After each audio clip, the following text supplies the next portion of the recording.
வெற்றி நமதே. வெற்றியாளர்களுக்கு வணக்கம்.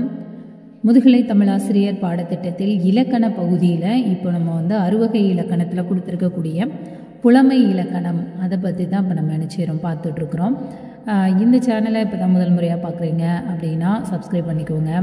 இல்லை சப்ஸ்கிரைப் பண்ணாமல் பார்க்குறீங்க அப்படின்னாலும் சப்ஸ்கிரைப் பண்ணிவிட்டு பாருங்கள். அப்போ தான் நம்ம சேனலில் போடக்கூடிய வீடியோஸ் எல்லாம் உடனே உங்களுக்கு கிடைக்கும்.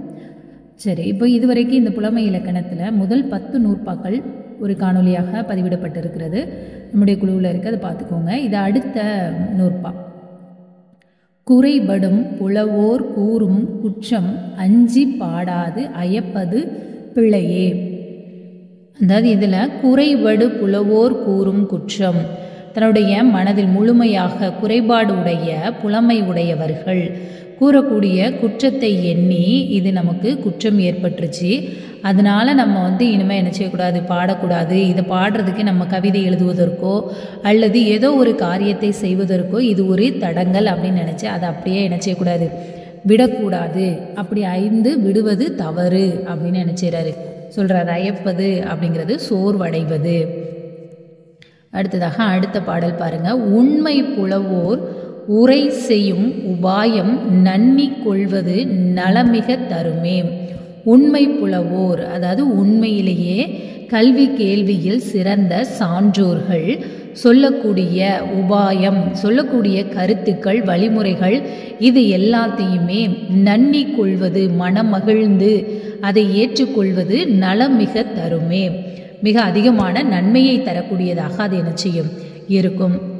அடுத்து தெய்வ துதி வழி தேரா புலமை நைவும் சிறுமையும் நாணமும் தருமே. தெய்வ துதி வழி, தெய்வத்தை புகழ்ந்து தெய்வத்தை வாழ்த்தி பெறாத தேரா புலமை, அந்த தெய்வத்தை வாழ்த்தி வணங்கி அதன் மூலமாக நமக்கு புலமை கிடைக்காம, அந்த வாழ்த்தாம நமக்கு தேரா புலமை, தேர்ச்சி பெறாத அந்த புலமையானது இருந்தது அப்படின்னா அது நிச்சயமாக நமக்கு என்ன செய்யும், சிறுமையையும் அவமதிப்பையும் பழியையும் வெட்கம் தரக்கூடியதையுமே என்ன செய்யும், தரும். அதனால் தெய்வத்தை புகழ் பாடுவதன் வழியாக, பொருள் இறைவனுடைய புகழை பாடுவதன் வழியாக அதை தேர்ச்சி பெறாமல் நம்ம கவிதை புனையும் ஆற்றல் எப்போதுமே தெய்வத்தை வணங்கி தேர்ச்சி பெற்ற மொழியோடு உடைய கவிதையை பாட வேண்டும். அப்படி இல்லை என்றால் அது நமக்கு பழியையும் அவமதிப்பையும் ஒரு தளர்ச்சி நிலையையுமே ஏற்படுத்தும். அடுத்ததாக சிந்தையின் மயக்கம் தெளியா முன்னம் சித்திரம் பாடில் அஃதும் தீதாய் மற்றைய கவிகளின் வனப்பும் குன்றுமே. சிந்தையின் மயக்கம், ஒரு செயலை நம்ம செய்யும்போது நமக்கே நம்முடைய மனதில் ஒருவித கலக்கம், ஒருவித தடுமாற்றம், ஒரு மயக்கம் இருக்கும் பொழுது அது தெளிவதற்கு முன்னம் சித்திரம் பாடில், அது தெரிவதற்கு முன்னாடி கவிதை எழுதுவதோ, சித்திரம் பாடில் அஃதும் தீதாய் மற்றைய கவிகளின் வனப்பும் குன்றுமே. சித்திர கவி பாடும் பொழுது அதாவது நமக்கு அடிப்படையான விஷயங்களில், அதாவது எழுத்து, சொல், பொருள், யாப்பு, அந்த எழுத்து புணர்ச்சி, சொற்களின் தெளிவான பொருள், பொருள்கோள், முறைகள், யாப்பின் ஓசை நயம், அணிகளினுடைய அமைப்பு, இதெல்லாம் முக்கியமானது. இதில் எல்லாம் கொஞ்சம் கூட தெளிவு, ஒரு ஐயமே இல்லாத அளவுக்கு தெளிவு பெறாமல் அது பிறக்கிறதுக்கு முன்பாகவே சித்திரக்கவியில், அதாவது யமகம், திரிபு போன்ற இந்த கடினமான கவிகளை பாடும்போது அது என்ன செய்யணும்னா இயல்பான, அது நேர்த்தியான முறையில் நம்மளால் என்ன செய்ய முடியாது, இயற்ற முடியாது. மற்றைய கவிகளின் வனப்பும் குன்றுமே, அதனுடைய அழகும் என்ன செய்தோம், குன்றி போகும், தெளிவில்லாமல் நாம் செய்யக்கூடிய செயலால். அடுத்து பாரு. குறவன் கடைவரி கொடுக்க வாங்கி மற்றைய 3 வரிகளும் பாடி அவன் எழுத்தாணி அவற்றை திருத்தல் கண்டு தேரு நன் கவிநயம் உருமே.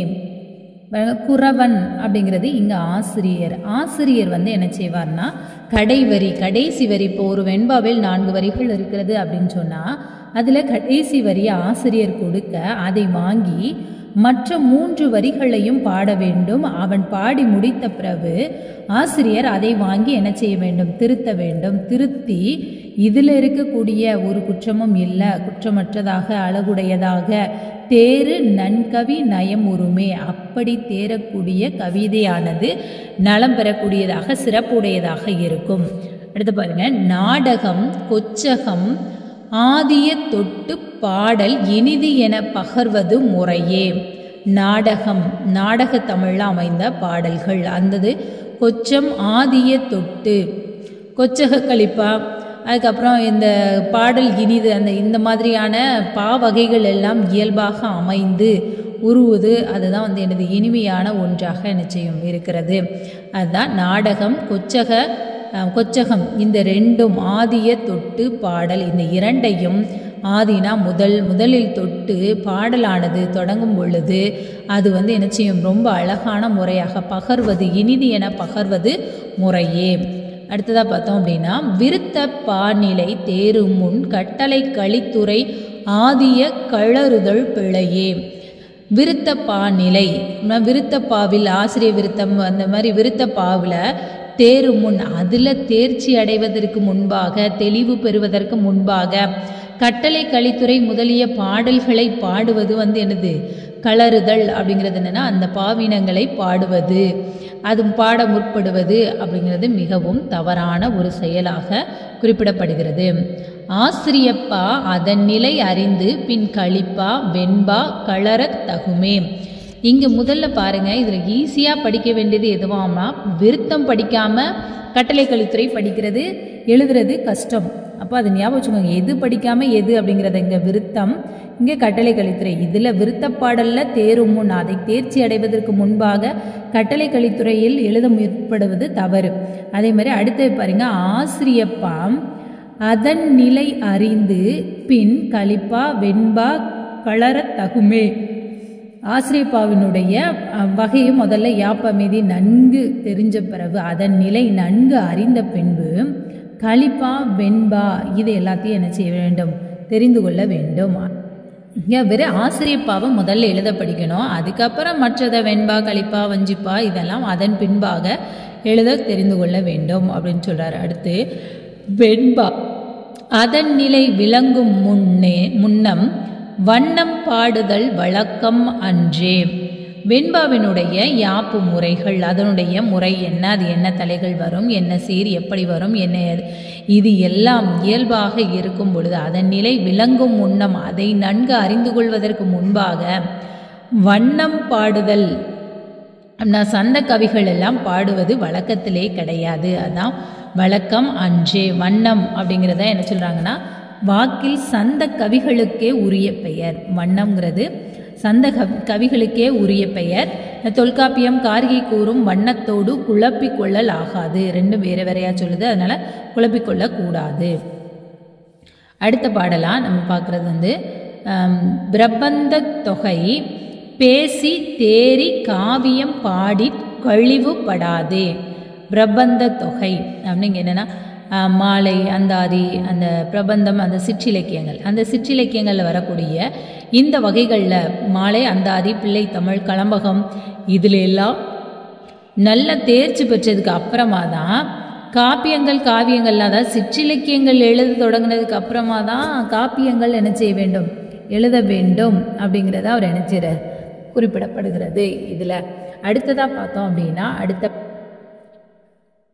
காவிய நிலைகளும் கண்டு தேறி நூலினம் பகர்வது நுண்ணிமை யாமே.